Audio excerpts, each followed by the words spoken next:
नमस्कार, स्वागत है आपका GNE न्यूज में। मैं हूं आपके साथ शालिनी। आइए बढ़ते हैं आज की बड़ी खबर की ओर। रूसी 5वीं पीढ़ी का लड़ाकू विमान Su-57 नहीं खरीदेगा भारत, पुतिन की उम्मीदों पर फिरा पानी, दिल्ली का दोस्त हुआ उदास। रूस पिछले 2 सालों से लगातार भारत को अपनी 5वीं पीढ़ी की लड़ाकू विमान Su-57 बेचने की कोशिश कर रहा है।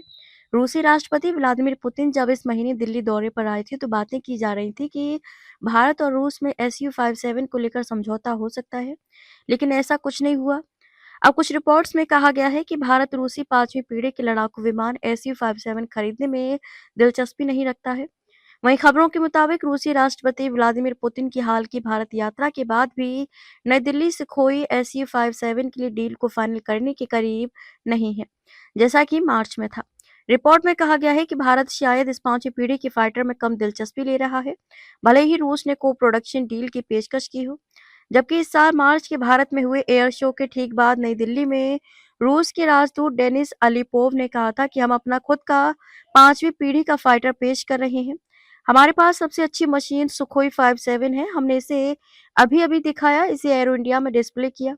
उन्होंने आगे कहा था कि हम न सिर्फ बेचने की पेशकश कर रहे हैं, बल्कि को प्रोड्यूस करने की भी। हम टेक्नोलॉजी शेयरिंग की पेशकश करते हैं। हम प्रोडक्शन के लिए जरूरी इंडस्ट्रियल फैसिलिटी बनाने के साथ इंडस्ट्री की पेशकश करते हैं।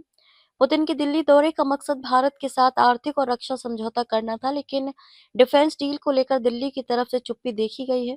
इसकी वजह बताते हुए एक भारतीय अधिकारी के हवाले से कहा है कि भारत ने रूस की तरफ से पेश किए गए इक्विपमेंट्स में ज्यादा दिलचस्पी नहीं दिखाई। रिपोर्ट में आगे कहा गया कि रूसी इस दौरे के दौरान बड़ी डील होने की उम्मीद कर रहे थे और अभी भी उन प्रपोजल पर काम कर रहे हैं।